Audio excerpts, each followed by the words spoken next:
Hello guys, पता है मैं पहले काफी ज्यादा सैड रहा करता था क्योंकि इतने सालों से ग्राइंड करने के बाद भी मैं सक्सेसफुल नहीं हुआ था। तब मेरे को किसी ने बोला कि bro bro bro bro bro अगर तुझे सक्सेसफुल होना है तो तेरे पास एक गर्लफ्रेंड होनी बहुत जरूरी है। जिसकी बंदी लग गई उसकी तो जिंदगी सेट हो गई।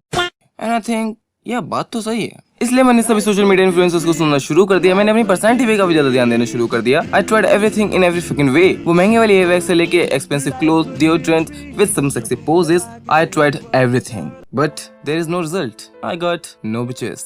फिर मुझे लगा कि नहीं यार, I am doing this in wrong way. मुझे ऐसे नहीं करना, क्योंकि अगर आपको एक लड़की पटानी है तो आपको जाना होगा जिम और करना होगा grind. So I started going gym daily 2 hours for the whole year and again I tried everything. Proper routine, diet, mass gain और whey protein and not steroids. Okay, bad for health, but I failed again. मुझे लगने लगा था कि x जैसी कोई चीज नहीं होती। X was just a myth, girlfriend was just a myth. ऐसी कोई चीज एग्जिस्ट ही नहीं करती। फिर मैंने देखा अपनी क्लास के बबलू को, जिसकी ना ही हाइट मुझसे ज्यादा है, जो ना ही दिखने में ज्यादा अच्छा खासा है, ना ही उसकी पर्सनैलिटी कुछ इतनी ज्यादा खास, बट वो एक लड़की घुमा रहा था पार्क में। I was shocked. मुझे लगा कि नहीं यार, इसकी गर्लफ्रेंड नहीं हो सकती। इस साले में ऐसा है भी क्या? वो बस उस लड़की को जानता होगा, वो दोनों दोस्त होंगे और बातें कर रहे होंगे just. But I was wrong. वो दोनों क्लियरली रिलेशनशिप में थे।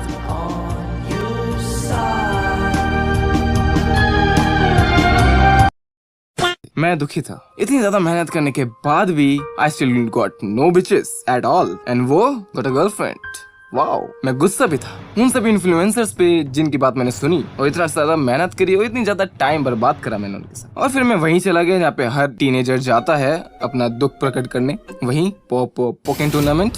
पर फिर भी मेरे मन में निराशा थी और वो किसी लड़की का नाम नहीं है। मुझे लगने लगा था कि नहीं, मैं ऐसे नहीं हो पाएगा। I have to give up of being successful.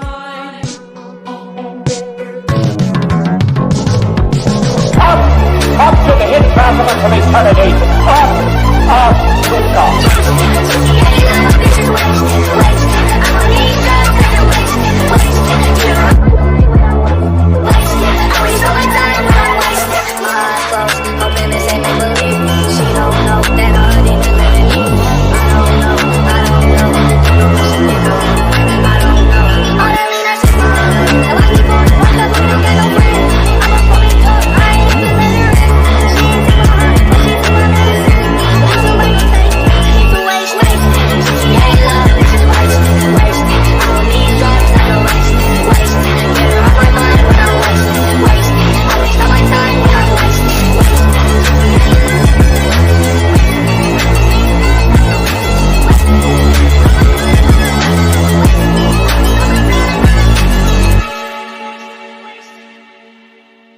And now I am successful.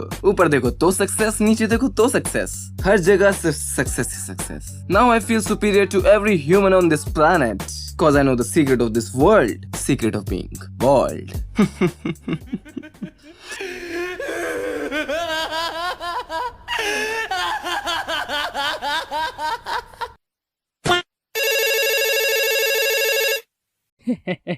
भाई सुपर, हाँ हेलो। जरा एक बात सुन। अबे कितना और क्रिंज करेगा? वीडियो कब शुरू करेगा? मैं यहाँ पिछले आधे घंटे से बैठा हूँ और तेरी ये फालतू की बातें सुन रहा हूँ। देख, अगले 5-10 सेकंड में वीडियो शुरू हो जानी चाहिए, वरना गाड़ में चक्कू मार के आत्महत्या कर लूंगा। अच्छा ठीक है, अभी शुरू करता हूँ। रुक जा। तो गाइस, आज हम जानेंगे गंजे होने के फायदे।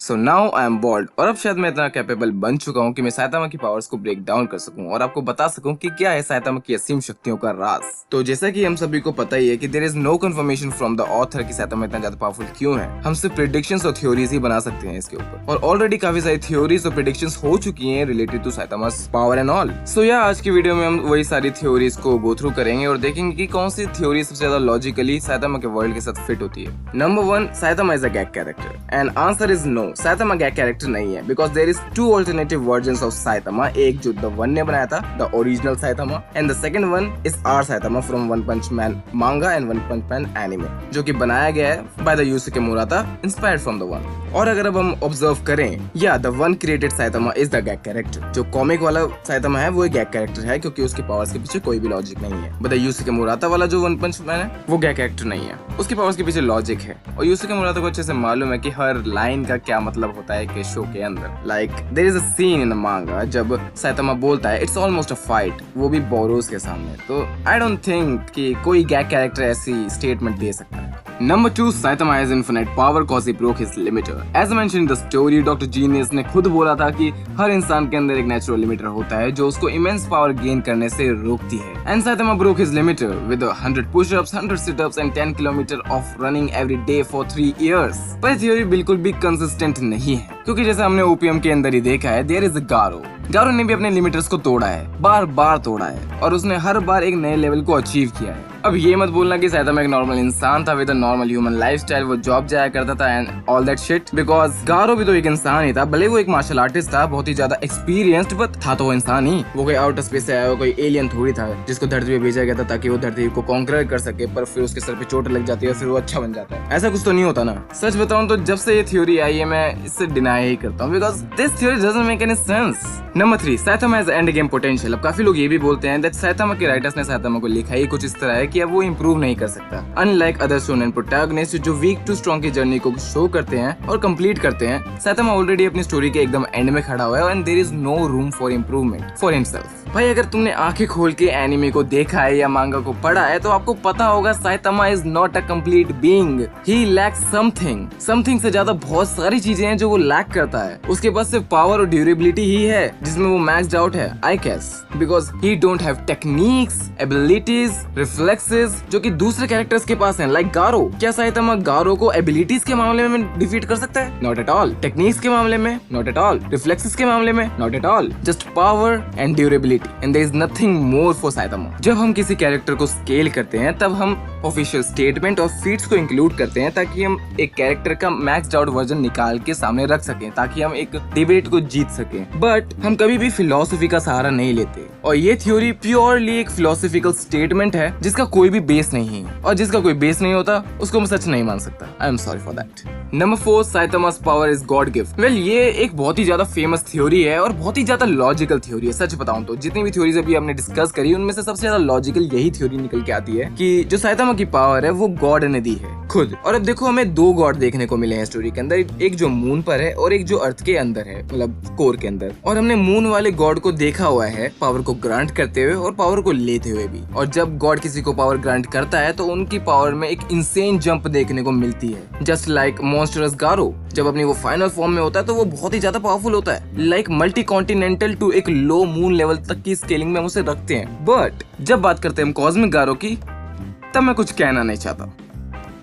बट इस थ्योरी में एक छोटा सा कैच है और वो कैच ये है कि जब भी गॉड किसी को पावर ग्रांट करता है तो पावर ग्रांट करने से पहले वो एक यूजर से कनेक्ट करता है, सबकॉन्शियसली उससे बात करता है और इन द एंड आपको उसका हाथ टच करना है उसकी पावर्स को लेने के लिए। But the thing is Saitama को कुछ भी नहीं याद कि कभी गॉड ने उसे कनेक्ट भी किया हो। So there is a high chance कि जो पावर साइतामा के पास है वो गॉड की दी नहीं है। हो सकता है वो किसी एक्स्ट्रा टेरिटोरियल एंटिटी ने दी हो, जस्ट लाइक गॉड्स। जैसे ओपीएम के अंदर जो गॉड्स हैं जो पावर ग्रांट करते हैं पर उनको एक कंडीशन फॉलो करनी पड़ती है, लाइक उसको हैंड को टच करना पड़ेगा। बट ऐसे भी कुछ बीइंग हो सकते हैं या फिर कुछ और गॉड्स हो सकते हैं just like the same species कि उन्हें ऐसी कोई कंडीशन फॉलो करने की जरूरत ना पड़ती हो। And now we gonna talk about the last and the most convincing theory is Saitama's own world is a power granting system. Well इस थ्योरी में मैं सबसे ज्यादा कनेक्ट इसलिए कर पाता हूँ क्योंकि ये थ्योरी सबसे ज्यादा लॉजिकल वे में साइतामा की पावर्स को एक्सप्लेन करती है। Like Saitama's world, the OPM universe itself a way to achieve a power. क्योंकि जैसे हमने ओपीएम की स्टोरी में देखा है कि अगर कोई कैरेक्टर किसी चीज को शिद्दत से चाहने की कोशिश करता है तो वो उसे मिल ही जाती है। सुनने में काफी ज्यादा फिल्मी डायलॉग लग रहा है बट नहीं, इट्स एक्चुअली ट्रू।